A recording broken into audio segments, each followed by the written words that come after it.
മക്കയിലെ വിശുദ്ധ കഅബക്കു പുതുവസ്ത്രമണിഞ്ഞു. പതിവു ചടങ്ങിന്റെ ഭാഗമായാണ് കഅബക്കു കിസ്വ അണിഞ്ഞത്. ചടങ്ങിന് ഹറം കാര്യാലയം നേതൃത്വം വഹിച്ചു. ഒരു പതിറ്റാണ്ടിലേറെ നടന്നുവരുന്ന പാരമ്പര്യമനുസരിച്ചാണ് കിസ്വ എന്ന പുതുവസ്ത്രമണിഞ്ഞത്. വിശുദ്ധ കഅബയുടെ നിലവിലുണ്ടായിരുന്ന കിസ്വ മാറ്റി പകരം പുതിയ കിസ്വ അണിയുകയായിരുന്നു.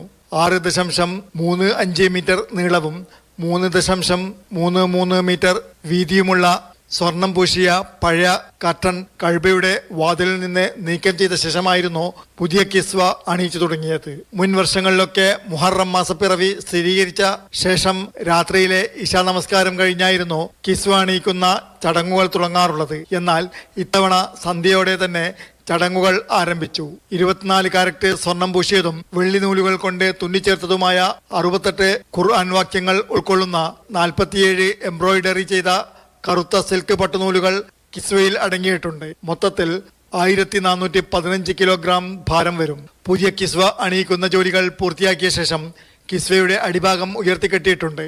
ഹാജിമാർ മുഴുവനായും സൗദിയിൽ നിന്നും തിരികെ പോയി ഹജ്ജ് സീസൺ അവസാനിച്ചാലായിരിക്കും ഉയർത്തിക്കെട്ടിയ കിസ്വയുടെ അടിഭാഗം താഴ്ത്തുക. Jafar Ali, Palakkode, Mathrubhumi news, Mecca.